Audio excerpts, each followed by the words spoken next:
कुंडली के दूसरे घर में शुक्र की महिमा का वर्णन बहुत ही निराला है। अगर ये शुभ होकर बैठ जाएं तो इंसान को व्यक्ति को माला माल कर देते हैं, और अगर अशुभ होकर बैठ जाएं तो उसका धन बर्बाद करवा देते हैं। यही शुक्र अगर आपके दूसरे घर में बहुत शुभ होंगे तो आपको बहुत ही चार्मिंग फेस देंगे, लोग आपसे बहुत प्रभावित होते हैं। और वहीं अगर ये कहीं दूषित हो जाएं तो आपको ब्लड से संबंधित, खून से संबंधित बहुत ही, हम कह सकते हैं, क्रिटिकल डिजीज करवा देते हैं, बहुत ही खतरनाक रोग दे देते हैं, जिससे उबर पाना बहुत मुश्किल होता है। शुक्र की महिमा का वर्णन तो अभी हम देखें कलयुग में बहुत ज़्यादा है। जिसको देखो वो शुक्र के पीछे पड़ा हुआ है। कहते हैं उनके दिमाग में ये बैठा हुआ है कि शुक्र धन का कारक ग्रह है, शुक्र धन देता है, शुक्र लग्जरी देता है। उनको ऐसा लगता है कि शायद शुक्र के अलावा कोई दूसरा ग्रह कुछ देता ही नहीं है। ऐसा भी नहीं है। आज हम आपको संपूर्ण ज्ञान देंगे, संपूर्ण बताएंगे कि जब आपकी कुंडली के दूसरे घर में शुक्र बैठे होते हैं तो किस तरह से आपको लाभ देते हैं, कौन कौन सी चीज़ें आपके जीवन में घटित होती हैं, क्या आपको करना चाहिए, कौन सी चीज़ों से आपको प्रिकॉशन लेना चाहिए, और बहुत ही सटीक उपाय बताएंगे। आपके दूसरे घर में शुक्र कितने भी अशुभ होकर क्यों ना बैठे हों, जो उपाय हम बताएंगे उसके बाद आपके शुक्र आपको बहुत ही शुभ फल देना शुरू कर देंगे। दूसरा भाव आपके कुटुंब का है। आपके शुक्र आपके कुटुंब में बहुत ही एक दूसरे से प्यार करवाएंगे। आपका दूसरा भाव आपकी सेविंग का है। यही शुक्र आपकी सेविंग्स बहुत बढ़वा देंगे अगर आपने हमारे बताए रेमेडी कर लिए तो। और ये जो सीरीज हम चला रहे हैं इसमें हम आपको बता रहे हैं कि शुक्र आपके 12 के 12 घरों में कहाँ बैठे होंगे और क्या प्रभाव देंगे। लेकिन आज हम इस वीडियो में बात करेंगे कि शुक्र जब दूसरे भाव में बैठे होते हैं तब क्या प्रभाव देंगे। अभी हमने जो कल वीडियो डाली थी वो हमने आपको बताया था कि शुक्र प्रथम भाव में किस तरह के प्रभाव देते हैं। इससे पहले मंगल 12 ग्रहों में क्या प्रभाव देते हैं वो हम आपको वीडियो डाल चुके हैं। आपको उन सभी वीडियो का लिंक भी आपको डिस्क्रिप्शन में दे देते हैं। आपके मंगल कौन से घर में, आप उस वीडियो के लिंक पर क्लिक करके अपनी वीडियो देख सकते हैं। आज हम आपको जो जानकारी दे रहे हैं ये बहुत ही जानकारी आपके काम आने वाली है, क्योंकि कहीं ना कहीं काल पुरुष कुंडली के हिसाब से जो दूसरा घर है वो शुक्र का ही है, वृष राशि का ही है। और शुक्र जब यहाँ बैठे होते हैं तो सच में धन के कारक तो बन ही जाते हैं। तब आप इस वीडियो को अंत तक देखिएगा। और वीडियो शुरू करने से पहले आपसे आग्रह करेंगे कि अगर आप अपने चैनल पर नए हैं और आपने अपने ही चैनल को अब तक सब्सक्राइब नहीं किया तब चैनल को सब्सक्राइब करें, बेल आइकन के बटन को अवश्य दबाएं, जिससे जब भी हम कोई नई अच्छी जानकारी की वीडियो अपलोड करें वो सबसे पहले आप तक पहुंचे और आप हमारी किसी भी अच्छी जानकारी से वंचित ना रहें।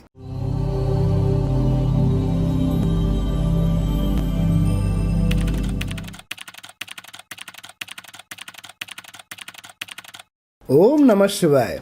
मैं हूं एस्ट्रो भाग्यराज गुप्त। स्वागत है आप सभी का आप ही के चैनल एस्ट्रोलॉजर एबीएम में। मेरे सभी व्यूअर को मेरा प्यार भरा नमस्कार। आज हम आपको संपूर्ण जानकारी देंगे जब शुक्र दूसरे भाव में बैठे होते हैं तो क्या शुभ और अशुभ फल देते हैं, और बहुत ही सटीक आपको उपाय भी बताएंगे। साथ में ये भी बताएंगे कि जब शुक्र के साथ कोई दूसरा ग्रह युति कर बैठ जाता है, कंजक्शन करके बैठता है, तब आपके जीवन में क्या प्रभाव होते हैं। आज हम आपको जो जानकारी देंगे भी बहुत ही काम आएगी आपको। आपके धन से संबंधित आपके योग बताएंगे। शुक्र जब दूसरे भाव में बैठे होते हैं तो ये आपको माला माल कर सकते हैं। वहीं अगर ये शुक्र अशुभ हो जाए तो आपको बहुत ही, आपका धन बर्बाद करवा सकते हैं, आपको बहुत ही बड़ा कोई रोग दे सकते हैं। ज्योतिष के एक ग्रंथ चमत्कार चिंतामणि के लेखक नारायण भट्ट का विचार है कि यदि शुक्र दूसरे घर में हो तो वह व्यक्ति सुंदर रूपवती स्त्री का पति होता है तथा अच्छे कुल से युक्त होता है। उसके बच्चे, परिवार तथा घर में हर तरह का सुख होता है। इसी विचार को लाल किताब में व्यक्त करते हुए कहा गया है कि यदि शुक्र दूसरे घर में हो तो उस व्यक्ति का गृहस्थ बहुत अच्छा होगा तथा पति पत्नी दोनों में एक दूसरे के प्रति अतिशय मोह होता है, प्रेम होता है। ये भी देखने में आया है कि दूसरे घर में शुक्र होने की हालत में वह व्यक्ति अपनी पत्नी को प्रसन्न रखने की कोशिश करता है।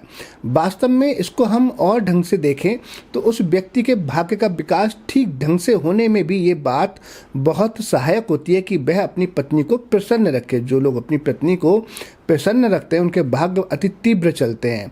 अन्य विद्वानों का विचार है कि शुक्र दूसरे घर में होने से कई बार व्यक्ति मदिरापान का आदी हो जाता है, लेकिन ये तभी होगा जब वो शुक्र दूसरे भाव में अशुभ हो रहा हो। जिस तरह से कन्या राशि में बैठ जाए तब वो मदिरापान का आदी भी हो जाएगा, उसका धन कहीं ना कहीं बर्बाद होगा और उसको खून से संबंधित रोग भी होते हैं।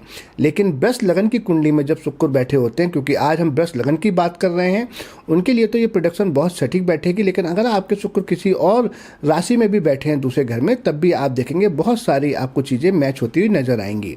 तब मेरे विचार में केवल शुक्र दूसरे घर में होने से ऐसा होना संभव नहीं है कि वो मद्यपान का आदी होगा ही। शुक्र दूसरे घर में होने की हालत में चंद्र या शनि में से यदि कोई 8वें घर में इनकी सप्तम दृष्टि में बैठ जाए, और शुक्र दूसरे घर में होने की हालत में जब चंद्र या शनि अष्टम घर में होंगे, तब इंसान को मदिरापान की लत लग सकती है, ऐसी संभावना होती है। इसी तरह से हमारे प्राचीन जोशियों ने कहा है कि शुक्र के इस घर में होने से व्यक्ति में धार्मिक भावना जरूर होती है। कुछ लोगों का विचार है यहाँ शुक्र होने से व्यक्ति गुरु भक्त होता है। अगर हम ध्यान से देखें तो वृष लगन वालों के लिए दूसरे घर में मिथुन राशि आती है। बहुत नीति युक्त नहीं लगता, लेकिन इस विचार को ठीक से समझने के लिए हमें विस्तार से समझना पड़ेगा, तब आप समझेंगे। अगर आप ध्यान से देखें तो कुंडली का दूसरा घर बृहस्पति का पक्का घर है। बृहस्पति गुरु हैं और बृहस्पति का धर्म से बहुत ही निकट का संबंध है। शायद यही कारण है कि शुक्र के दूसरे घर में होने से व्यक्ति में धार्मिक भावना बहुत हद तक बढ़ जाती है। यदि किसी कारण से ऐसा व्यक्ति धर्म के खिलाफ हो जाए तो उसकी आर्थिक हालत बहुत ज़्यादा बिगड़ जाएगी। उसकी आर्थिक हालत पे भी बुरा असर पड़ेगा, उसकी धन की हानि भी होगी, क्योंकि दूसरा स्थान धन स्थान भी है। तब आपके लिए, अगर आपके दूसरे भाव में शुक्र है, तो आपको बहुत ही धार्मिक रहना पड़ेगा, तभी आप जीवन में तरक्की करेंगे। इसीलिए धन संबंधी कार्यों में हानि की संभावना बढ़ जाएगी अगर आप धर्म के प्रति अपनी आस्था नहीं रखेंगे। प्राचीन जोशी नारायण भट्ट का ये भी विचार है कि ऐसे व्यक्ति के घर में परंपरागत देवो उपासना विधि पूर्वक की जाती है। यदि विचार बहुत हद तक ठीक प्रतीत भी होता है, क्योंकि दूसरे घर में बैठा हुआ शुक्र अपने आप में राक्षसों का गुरु है और धर्म का कारक है। इसके अलावा दूसरा घर बृहस्पति का पक्का घर है, अतः उस पर में धार्मिक परंपरा का होना बहुत ही जरूरी हो जाता है। यहाँ से प्रश्न पैदा होता है कि परंपरागत देवो उपासना ही क्यों जरूरी है। इस बात को समझने के लिए हमें और विस्तार से समझने की जरूरत है। दूसरी बातों के अलावा कुंडली का दूसरा घर हमारे कुटुंब का घर भी है। यही कारण है कि उस कुटुंब में, उस परिवार में परंपरागत देवोपासना का प्रचलन होता है। अगर किसी वजह से ऐसा ना हो तो उस व्यक्ति के भाग्य के विकास के लिए अच्छा फल नहीं दे सकता। तब आपको अपने परिवार में देवोपासना परंपरागत करनी चाहिए। इसी संदर्भ में ज्योतिष के एक और विद्वान श्री हरिवंश ने कहा है कि ऐसा व्यक्ति दान पुण्य में तत्पर होता है या उसके मन में दान पुण्य की इच्छा काफी प्रबल होती है। आप देखेंगे कि जिनके भी दूसरे भाव में शुक्र शुभ होकर बैठे हैं, उनके अंदर दान की बहुत ही प्रबल इच्छा होती है। वो जब भी किसी को दान देंगे तो छोटा हाथ कर नहीं देंगे, जब भी कुछ दान देंगे तो बड़ी मात्रा में देंगे, यानी कि उनके हाथ जो है वो कांपेंगे नहीं, रुकेंगे नहीं। कई लोग होते हैं ना कंजूसी कर दान देते हैं, ऐसे लोगों में कंजूसी कर दान देने की इच्छा नहीं होती है। देखने में आता है कि दूसरे घर में शुक्र होने से कुछ लोगों का भाग्योदय शादी के बाद होता है और जीवन में पत्नी बहुत हद तक शुभ योगदान देने वाली होती है। शायद इसका कारण यह है कि यदि हम काल पुरुष कुंडली को लें तो दूसरे घर में वृष राशि आती है जो शुक्र की ही राशि है, और दूसरा घर ही लाल किताब के अनुसार ससुराल का घर भी है। इसीलिए ससुराल से या पत्नी से जीवन में अच्छा योगदान मिलने की संभावना बहुत सीमा तक बढ़ जाती है। महर्षि पाराशर का विचार है कि यदि दूसरे घर में शुक्र हो तो वह व्यक्ति विधिवत रीतियों से धन का संग्रह करता है। ये बात बहुत हद तक ठीक भी लगती है, क्योंकि वृष लगन वालों के लिए दूसरे घर में बुध की राशि आती है मिथुन, और बुध राशि के अंतर्गत व्यापार या व्यापार को संभालने की विशेष क्षमता पैदा होती है। इसीलिए ऐसा व्यक्ति धन कमाने के लिए एक से ज्यादा स्रोतों का प्रयोग कर सकता है। इस संदर्भ में ये कहना बहुत जरूरी होगा कि ये जो धन प्राप्त करते हैं वह अवश्य उसका संग्रह करेगा। ऐसा व्यक्ति धन कमाता भी है और वह खर्च भी खुले मन से करता है। उसको कभी भी धन की बड़ी चिंता भी नहीं रहती। यदि कभी जीवन के किसी मोड़ पर ऐसी चिंता आ भी जाए तो वह अपने लंबे समय तक चिंता का कारण नहीं बनती। इस घर में शुक्र का बुध की राशि में होना ये नहीं दर्शाता कि व्यक्ति कैसे भी तरीके से अपनाकर धन कमा लेगा। असल में वह जो भी धन कमाएगा वह ठीक ढंग से ही कमाएगा, उसके घर में शुभ लक्ष्मी ही आएगी। अगर ये शुक्र बहुत ज़्यादा अशुभ नहीं हो रहा है तब। इस बारे में एक पुराने जोशी गोलक का विचार है कि ऐसा व्यक्ति सदा न्यायोचित ढंग से धन कमाता है। इसका कारण यह है कि दूसरा घर बृहस्पति का पक्का घर है और शुक्र इस स्थान में होने से व्यक्ति के किसी भी प्रकार के धोखे से या अन्य और गलत तरीके से धन कमाने की इच्छा कभी जल्दी नहीं हो पाती। शायद यही कारण है कि इसका धन बेशक कम ही हो लेकिन उसको फलता जरूर है, यानी कि उसके धन में एक प्रकार की बरकत जरूर होती है। क्योंकि मैंने कहा ना कि कुलक्ष्मी नहीं होती, शुभ लक्ष्मी होती है, और जब शुभ लक्ष्मी होगी तब बरकत होगी। जो लोग गलत तरीके से धन कमाते हैं, आप लोग देखेंगे कहीं ना कहीं उनके धन किसी भी तरह से नष्ट हो जाते हैं या निकल जाते हैं। या हम कह सकते हैं, आप लोग कहेंगे नहीं हमने देखा है कि उनके धन नष्ट नहीं होते, तब आप देखेंगे कि उनके सम्मान नहीं होते। जिस आदमी का सम्मान ना हो, चाहे कितना भी धन उसके पास हो, क्या आपको लगता है वो बहुत धनी व्यक्ति है? तब आपको इस तरह से समझना चाहिए। 13वीं शताब्दी के एक ग्रंथ बृहद यवन जातक में जिक्र आता है कि ऐसे व्यक्ति को 60वें वर्ष से 62वें वर्ष तक संपत्ति प्राप्त होती है। बहुत से जोशियों का ये कहना है कि इसका कोई विशेष हेतु प्रतीत नहीं होता। वास्तव में अगर हम लाल किताब से हिसाब से देखें तो लाल किताब का ज्ञान कहता है कि इसके वर्णन को समझने में आपको मदद मिलेगी कि लाल किताब में आदमी की आयु के 60 से 62 वर्ष यानी कि 3 साल ये शुक्र के प्रभाव में रहते हैं। इसीलिए दूसरे घर में बैठा हुआ शुक्र 60 से 62 साल की आयु में धन संपत्ति अत्यधिक देता है और उसका कारक भी माना गया है।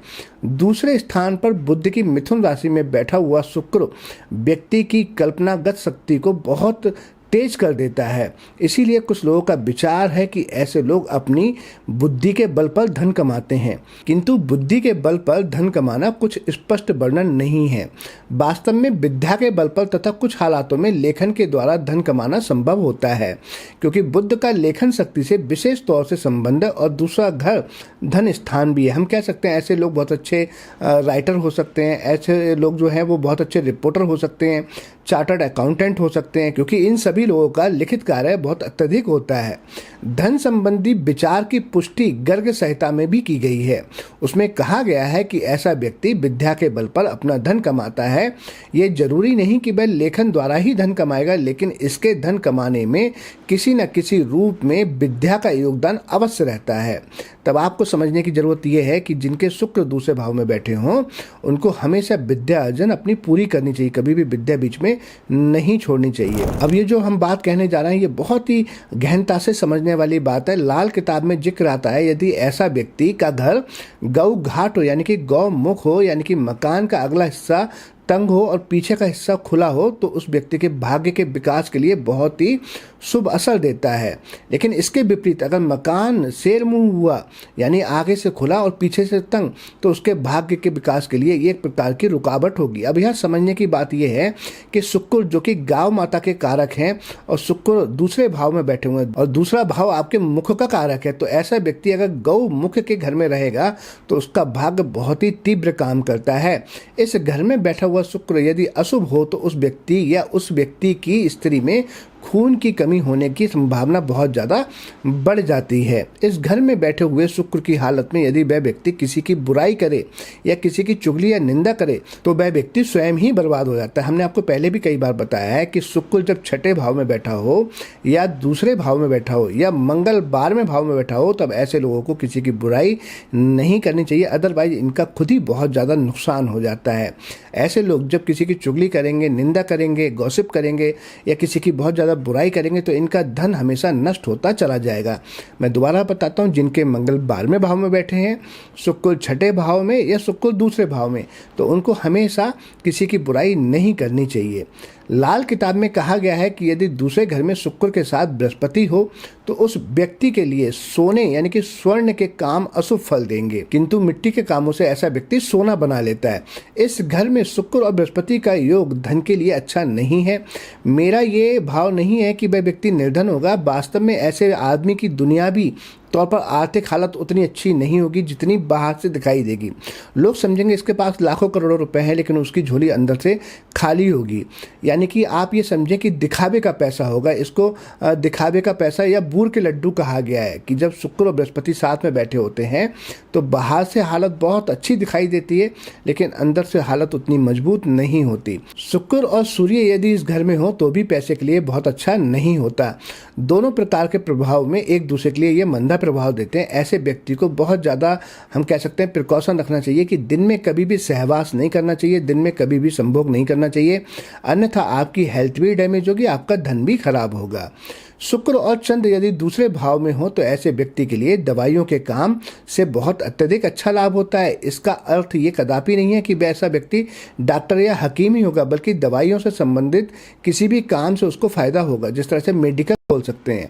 यदि ऐसा व्यक्ति किसी से प्रेम विवाह करना चाहता हो तो उसके सफल होने की संभावना बहुत ज़्यादा हो जाती है। वैसे भी वह व्यक्ति प्रेम के क्षेत्र में हमेशा सफलता ही प्राप्त करता है। इस स्थान पर शुक्र के साथ मंगल होने से व्यक्ति को ससुराल से लाभ होता है। आमतौर पर ससुराल घर की आर्थिक स्थिति भी अच्छी ही होती है, किंतु यदि यहाँ पर राहु की दृष्टि पड़ती हो या साथ में राहु भी हो तो जातक की पत्नी की सेहत के लिए बुरा फल देता है। हालांकि धन के लिए हमेशा अच्छा ही रहेगा, क्योंकि राहु दूसरे घर में बहुत अच्छा फल देता है, मिथुन राशि में उच्च का होता है और शुक्र भी धन का कारक है। तो ऐसे इंसान के पास में धन की कमी नहीं होती। ऐसे लोग शेयर मार्केट से बहुत ही अच्छा धन कमा लेते हैं। शुक्र और बुध का योग इस घर में व्यक्ति को बहुत ही शुभ फल देता है। ऐसे व्यक्ति की जो वाणी होती है ना, उतनी मिठास होती है, आप सुनकर ही कहेंगे जैसे आपके कानों में शहद घुल रहा हो। यहाँ पर ये जरूरी शर्त नहीं है कि उसका चाल चलन अच्छा ही होगा। यहाँ दोनों के होने से व्यापार के काम बहुत अच्छे होते हैं, जिस तरह से आड़त के काम हो गए विशेषकर से लाभकारी होते हैं। शुक्र और शनि यदि इस घर में एक साथ हों तो आर्थिक लाभ के लिए ये थोड़ा सा मंदा योग कभी कभी हो जाता है।